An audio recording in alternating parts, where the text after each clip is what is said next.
ሄሎ ኢሳት ቴሌቪዥን ሄሎ ማን እንበል ከየት ነው? ሄሎ ኢሳት ኢሳት ነጻ የህዝብ ሚዲያ ወትሮም ቢሆን የህዝብ አይንና ጆሮ እንደመሆኑ ይህንን የህዝብ ቅሬታ ማስተናገጃ መድረክ አሰናድቷል። በዚህም ያጋጠሙትን ወይም ያስተዋሉትን የመልካም አስተዳደር ችግር፣ የሙስናና የጉዳይ ገዳዮች ጉድኝት፣ የመብት ጥሰትና ስልጣንን ያለአግባብ የመጠቀም ጸረ ዲሞክራሲያዊ አሰራሮችን ይጠቁሙን። የሚመለከተውን የመንግስት አካል በማነጋገር ተጠያቂነት የሚሰፍንበትን መፍትሄ እናፈላልጋለን። በስልክ ቁጥሮች 0901 458845 ወይም 0901 451145 በተጨማሪም በ0944 02 11 11 ይደውሉ። ልናስተናግደው ዝግጁ ነን። ኢሳት ነጻ የህዝብ ሚዲያ። ጤና ይስጥልኝ ውድ ተመልካቾቻችን፣ ከኢሳት ነጻ የህዝብ ሚዲያ ለሰዓቱ የተዘጋጁ ዜናዎች ይዘን ቀርበናል። ከዜናዎቹ ጋር ሰላማዊት ሙልጌታ ነኝ። አብራችሁን ቆዩ። ቀዳሚ ወዳደረግነው ዜና ተሻገርን። የኢትዮጵያ ሰብአዊ መብቶች ኮሚሽን በትግራይ ክልል የወጣው የግዳጅ ወታደራዊ አዋጅ በአስቸኳይ እንዲቆም አሳሰበ። ኮሚሽኑ በክልሉ ወጣቶችን በግዳጅ ወደ ውትድርና የማሰማራትና ሐሳብን የመግለጽ መብትን የመገደብ ተግባራት ከህገ መንግስቱና ከዓለም አቀፍ ህግ ጋር ስለሚጣረሱ በአፋጣኝ ሊቆም እንደሚገባ አሳስቧል። ኮሚሽኑ አደረኩት ባለው ክትትል የክልሉ ጊዜያዊ ምክር ቤት የትግራይን ህዝብ ህልውና ለመጠበቅ በሚል ሰኔ 17 ቀን 2018 ዓ.ም የግዳጅ ውትድርና ሰነድ አውጥቶ በስራ ላይ እንዳዋለ ማረጋገጡ ገልጿል።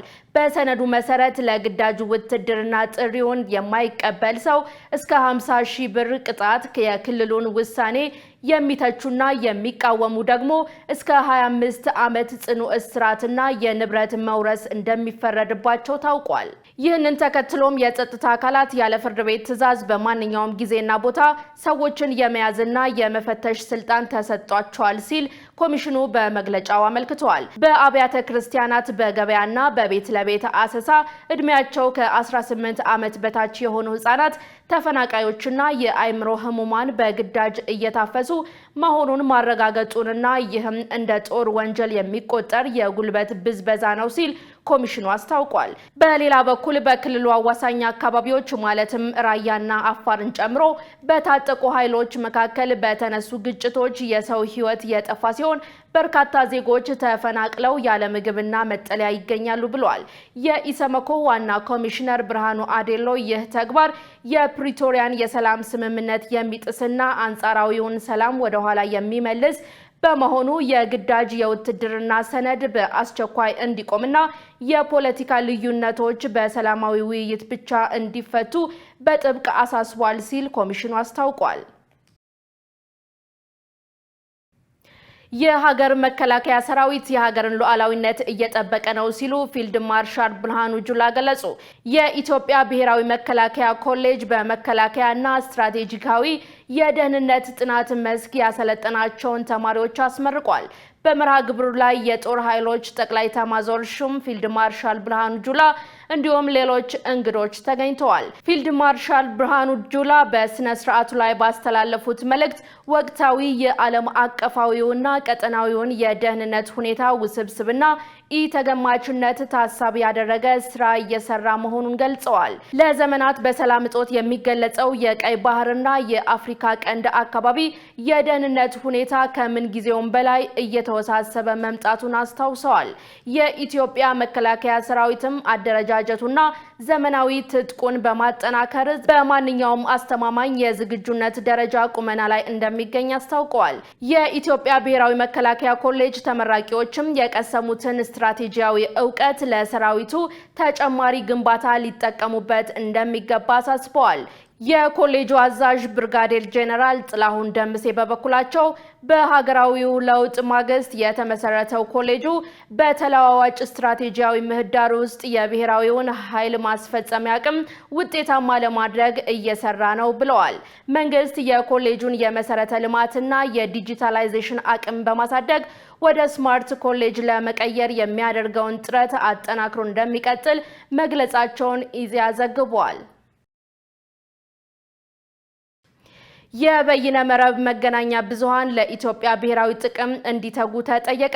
በኢትዮጵያ ለመጀመሪያ ጊዜ ተግባራዊ የተደረገውን የሚዲያ ፖሊሲ ተከትሎ እስካሁን 73 የበይነ መረብ መገናኛ ብዙሃን ተቋማት ህጋዊ እውቅና አግኝተው በስራ ላይ እንደሚገኙ የኢትዮጵያ መገናኛ ብዙሃን ባለስልጣን አስታውቋል። ባለስልጣኑ ይህንን ያስታወቀው ብቃት ያለው የበይነ መረብ መገናኛ ብዙሃን ለኢትዮጵያ ብሔራዊ ጥቅም በሚል ርዕስ በተዘጋጀው ሀገራዊ የሚዲያ ኮንፈረንስ ላይ ነው።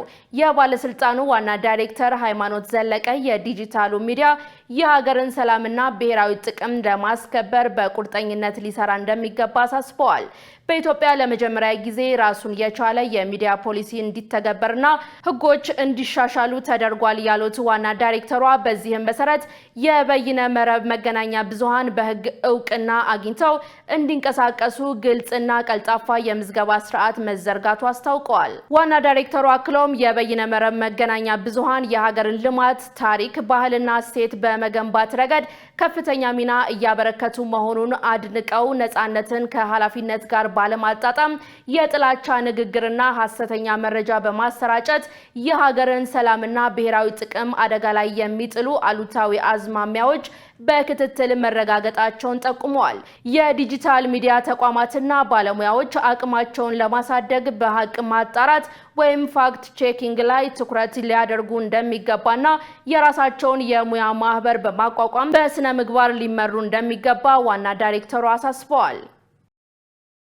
ዩጋንዳ ለመጀመሪያ ጊዜ የተቀነባበረ የበሬ ስጋ ወደ ኢትዮጵያ መላክ ጀመረች። ዩጋንዳ ለመጀመሪያ ጊዜ በንግድ ስምምነት የተያዘ የተቀነባበረ የበሬ ስጋ ምርት ወደ ኢትዮጵያ መላክ መጀመሯ ተገለጸ። ይህ የንግድ ስምምነት በሁለቱ ሀገራት መካከል ያለውን የንግድ ግንኙነት ወደ ላቀ ደረጃ የሚያሸጋግርና በግብርናው ዘርፍ ላይ ትኩረት ያደረገ መሆኑ ተጠቁሟል።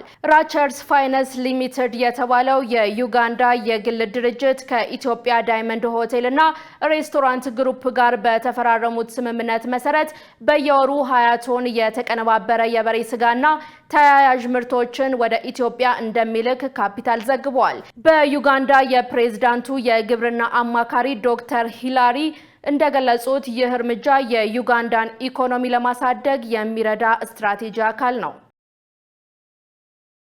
የግብርናው ዘርፍ የሚቆጣጠሩ ባለሙያዎችን ማብቃት እንደሚያስፈልግ ተገለጸ። የግብርና ሚኒስቴር ዘርፉን ለማዘመን የፖሊሲ ማዕቀፍ አዋጅና አሰራር በመዘርጋት ልማዳዊ አሰራሮችን ለማስቀረት እየሰራ እንደሆነ ገልጿል። መሳይ ገዛኸኝ ተጨማሪ አላት። የግብርና ትራንስፎርሜሽንን ለማረጋገጥ ከዘልማዳዊ አሰራር መውጣት እንደሚያስፈልግ ባለሙያዎች ይገልጻሉ። በኢትዮጵያ ገጠራማ አካባቢዎች አብዛኛው ማህበረሰብ አርሶ አደር ቢሆንም እስካሁን ሀገሪቱ በምግብ ራሷን ለመቻል በስፋት እየሰራች እንደሆነ መንግስት በተደጋጋሚ ይገልጻል። የዘርፉ ባለሙያዎች ሀገሪቱ በምግብ ራሷን እንዳትችል አድርጓታል በማለት የሚያነሱት የዘመነ አሰራር አለመኖር፣ የሚታረሰው መሬት በቂ ባለመሆኑና የሀገር ውስጡን ፍላጎት ሳይመልስ ወደ ውጭ የሚላኩ ምርቶች መኖራቸው እንደሆነ ያነሳሉ። የግብርና ሚኒስቴር ሚኒስትር አዲሱ አረጋ መንግስት የግብርና ትራንስፎርሜሽን ዋነኛ አጀንዳው እንደሆነና ይህንንም ለማረጋገጥ ያሉ አቅሞችን አሟጦ ለመጠቀም እየሰራ እንደሆነ ገልጸዋል። የግብርና ትራንስፎርሜሽንን ለማረጋገጥ ደግሞ ያሉትን አቅሞች ደምሮ መጠቀም ይፈልጋል። የግብርና ትራንስፎርሜሽንን ለማረጋገጥ አሁን ካለንበት ዘልማዳዊ አሰራር በበሬ ትከሻ፣ በሰው ጉልበት፣ በኋላ ቀር አሰራር፣ በዝናብ ጥገኝነት ላይ የተመሰረተና ለዕለት ጉርስ ማምረትን በልቶ ለማደር ማምረትን እንደግብ መውሰድን መቀየር ያለመ ነው። ስለዚህ የግብርና ትራንስፎርሜሽን ስንል መካናይዜሽንን ነው የምናስበው። አሁን ባለንበት ተጨባጭ ሁኔታ እያንዳንዱ አርሶ አደር በተናጠል የመካናይዜሽን መሳሪያዎች ባለቤት ለመሆን ሊቸገር ይችላል። ከዛ የምንወጣበት አንዱ መንገድ አርሶ አደሮቻችን፣ አርብቶ አደሮቻችን በማህበራት ተደራጅተው አቅማቸውን አሰባስበው እነዚህን ማሽነሪዎች እንዲታጠቁ ማድረግ የቅድሚያ ተግባራችን ስለሆነ ነው ማለት ነው። ሚኒስትሩ ዘርፉን ለማዘመን በሚሰሩ ስራዎች የህብረት ስራ ማህበራት በስፋት ተሳትፎ እንዲያደርጉና እንዲቆጣጠሩት ይፈለጋል ያሉ ሲሆን ቀድሞ ያሉ አመለካከቶችን መቀየር እንደሚያስፈልግና ማህበራቱ ትልቅ ተስፋ እንደተጣለባቸው አንስተዋል። እኛ እንደ መንግስት የምንችለውን ሁሉ ነገር ከፖሊሲ ማዕቀፍ ጀምሮ ከአዋጅ ጀምሮ አሰራሮችን ከመዘርጋት ጀምሮ አስፈላጊ ድጋፎችን ለማድረግ ዝግጁነታችንን እያረጋገጥን ያለ ነው። በተለመደው አካሄድ ብዙም ሁኔታውም አያመችም።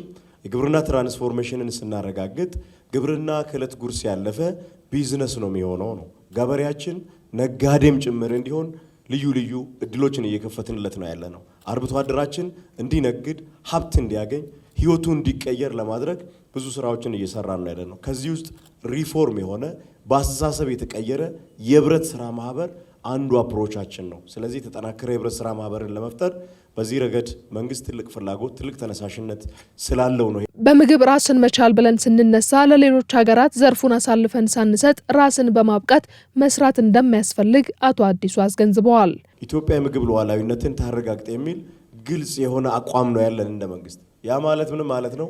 መሬታችንን፣ ውሃችንን፣ ምርታችንን፣ እሴት ጭማሯችንን ለሌላ ባለ ሀብት አሳልፈን ሰጥተን ለመልቲናሽናል ኮርፖሬሽኖች ቁጥጥር ስር እንዲወድቅ አድርገን የሲድ ሲስተማችን ሳይቀር በሌሎች ኩባንያዎች እጅ ወድቆ የሌሎችን እጅ የምንመለከት ሌሎች አፍሪካ ሀገሮች ላይ እንደተከሰተው አይነት ሁኔታ እንዳይፈጠርብን ትክክለኛ የኛ ባለ ሀብቶች ይህን መቆጣጠር የሚያስችለን የራሳችን ወጣቶች የራሳችን አርሶ አደሮችና አርብቶ አደሮች ናቸው የኛ ባለ ሀብቶች የሚል አቋም ነው ያለን ማለት ነው። ስለዚህ ኢትዮጵያ 38.5 ሚሊዮን የሚሆን ሄክታር መሬት የሚታረሳላት ቀሪ መሬቶችን በስፋት ኢንቨስት አድርገን የመስኖ አውታሮችን ዘርግተን ማረስና ማልማት ነው የምንፈልገው። ይሄን ለማልማት ደግሞ አቅም ሆኖ ሊሰማራ የሚገባው ቀጣይ ኢንቨስተራችን እነዚህ የህብረት ስራ ማህበሮቻችን ናቸው። አርሶ አደሮች ከዕለት ጉርስ ያለፈ ምርትና እርባታ ላይ መሳተፍ እንዳለባቸው እንዲሁም እሴት ጨምሮ ምርትን ማቅረብ ላይ ተሰማርተው እንዲሰሩ እንደሚደረግ ተመልክቷል። የፈረንሳይ የልማት ኤጀንሲ ለወር አበባ ንጽህና አጠባበቅ ስርዓት ድጋፍ እንደሚያደርግ አስታወቀ። የሴቶችና ማህበራዊ ጉዳይ ሚኒስትር ዶክተር ኤርጎጌ ተስፋዬ ከሚመለከታቸው አካላት ጋር በሴቶች የወር አበባ ንጽህና አጠባበቅ ስርዓት ላይ ተወያይተዋል። በመድረኩ የወር አበባ ንጽህና አጠባበቅ ስርዓት ለማጠናከር የተቋቋመው ብሔራዊ ፎረም የአሰራርና የቅንጅት ችግሮችን ከመፍታት አኳያ በቀጣይ ፕሮጀክቱን በትብብር ለመስራት መክረዋል። አነስተኛና መካከለኛ ኢንተርፕራይዞች ምርታቸውን በጥራትና በስፋት እንዲያቀርቡ በፕሮጀክቱ በኩል ድጋፍ እንዲጠናከር ከመግባባት ላይ መደረሱም ተገልጿል። ዶክተር ኤርጎጌ ተስፋዬ በዚህ ወቅት እንዳሉት ሴት ተማሪዎች የንጽህና መጠበቂያ እንዲያገኙ ለማድረግ ሚኒስቴር መስሪያ ቤቱ በትምህርት ቤቶች ውስጥ የሳኒታሪ ፓድ ማከፋፈያ መሳሪያዎችን ለመግጠም እንቅስቃሴ መጀመሩን ገልጸዋል። የፈረንሳይ የልማት ኤጀንሲ ወደፊትም መሳሪያዎችን በማደስ ጥራታቸውን የጠበቁና ዋጋቸው ተመጣጣኝ የሆኑ የሴቶች ንጽህና መጠበቂያ ቁሳቁሶችን በማቅረብ እንዲሁም ሚኒስትሩ የጀመረውን ተግባር በገንዘብና በቴክኒክ እንዲደገፍ ሚኒስትሯ ጥሪ አቅርበዋል። የፈረንሳይ የልማት ኤጀንሲ ዳይሬክተር ሉዊስ አንቶዋን በበኩላቸው የፕሮጀክቱን ስኬታማነትና የፖሊሲ ውጤቶች በማድነቅ ፕሮጀክቱ በዘላቂነት እንዲቀጥልና አዲስ የድጋፍ ምዕራፍ እንዲጀመር ኤጀንሲው አጋርነቱን እንዲያጠናክር ገልጸዋል። መረጃው የሚኒስትሩ ነው። የአዲስ አበባ ገቢዎች ቢሮ በግብይት ወቅት ደረሰኝ የመቀበል ባህልን ለማዳበር እየሰራ መሆኑን አስታወቀ። በተያያዘም ቢሮ ግብር መክፈል የዜግነት ግዴታ መሆኑን ለማስገንዘብ በስርዓተ ትምህርት ውስጥ ተካቶ ለተማሪዎች እየተሰጠ መሆኑን ገልጿል። ገነት ዘዘው ተጨማሪ አላት።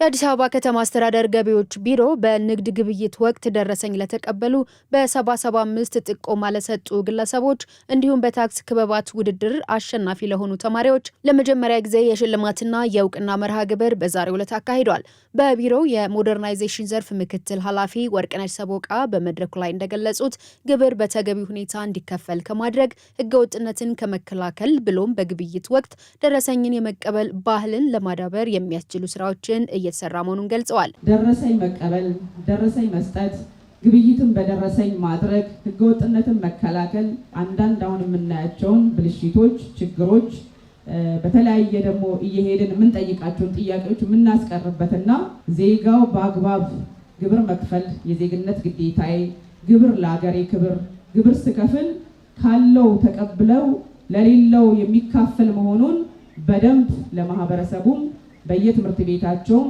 በሚዲያም በተለያዩ ሶሻል ሚዲያም ግንዛቤ እያስጨበጡ ዜጎች እንደ ካሪኩለምም ተቀርጾ ትምህርት የሚሰጥበት ሁኔታዎችም ስላሉ በዚህ ያደገ ዜጋ ነገ የግብር ምንነት ግብር ለሀገሬ በጣም ወሳኝ የሀገሬ እድገትን ማረጋግጥበት ግብር መክፈል እንደሚያሸልም ግብር መክፈል እንደሚያከብር የሚረዳ ዜጋ ለማፍራት ሲባል ስለሆነ መልሳችሁም ለዜጋ ስለምታስገነዝቡ እጅግ አድርገን እናመሰግናለን። በግብይት ወቅት በደረሰኝ መግዛት ለሀገር እድገት መሰረታዊ ከመሆኑ ባሻገር የዜግነት ግዴታን መወጣት ነው ሲሉ በደረሰኝ ግብይት የፈጸሙ ተሸላሚው ይገልጻሉ። ከማጭበርበር ከተለያየ ነገር ስለሆነ ያ እንዳይሆን ሁልጊዜ የምገዛቸው እቃዎች የገበያ ስገዛ በደረሰኝ ነው የምገዛው።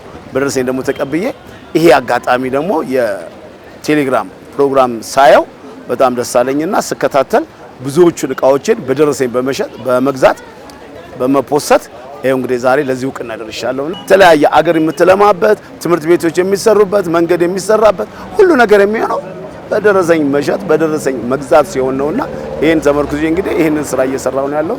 በጣም ደስ ይለኛል። ለሀገር ፋይዳም ጥቅም አለው እላለሁ። አሁን ወቅቱ የቴክኖሎጂ ወቅት ነው። አገራችን እየለማች ነው ያለችው።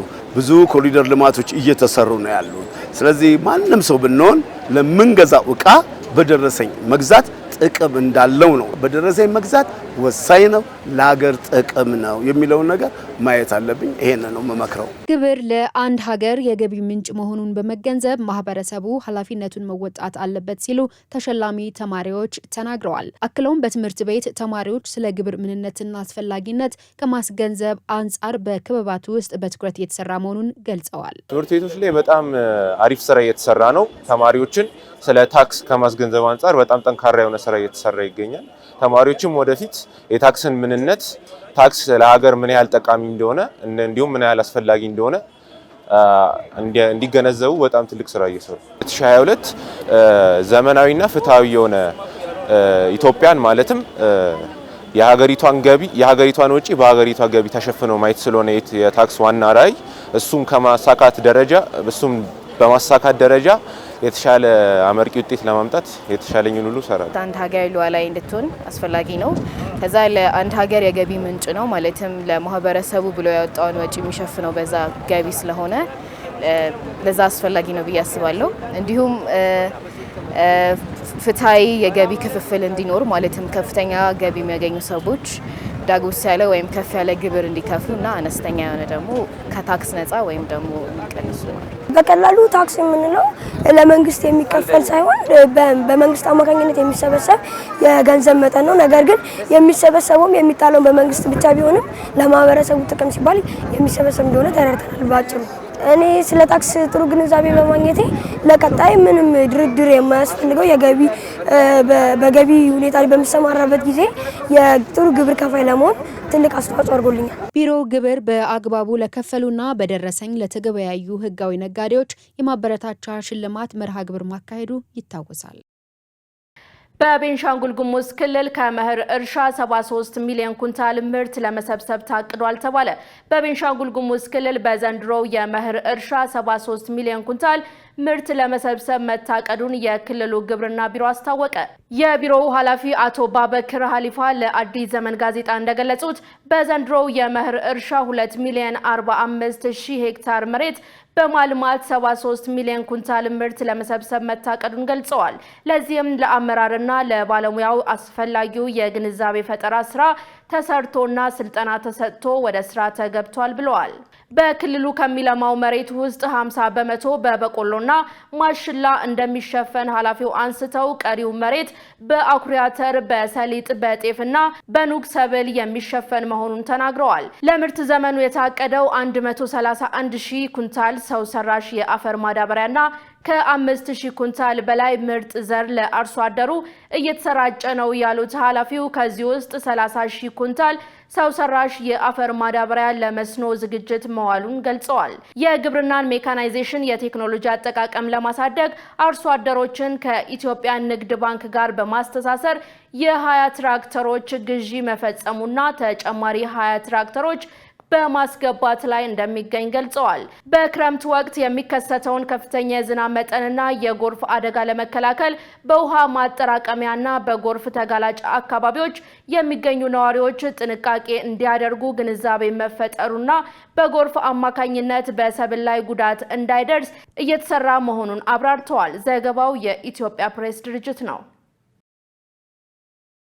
ውድ ተመልካቾቻችን ከኢሳት ነጻ የህዝብ ሚዲያ ወደ እናንተ የሚተላለፈው የሰዓቱ ዜናውንም እንደቀጠለ ነው።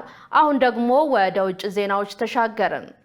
የመንግስታቱ ድርጅት ኤጀንሲዎች በሱዳን የኤል ኦቤድ ከተማ ከበባ ፍጅት ያስከትላል ሲሉ አስጠነቀቁ። በሰሜን ኮርዶፋን ግዛት ዋና ከተማ የኤል ኦቤድ የፈጥኖ ደራሽ ኃይል እየገሰገሰ ያለበት አካባቢ ወደ 500,000 የሚገመቱ ተፈናቃዮች ይገኙበታል ተብሏል። ሸሪፍ ኢማም ተጨማሪ አለው።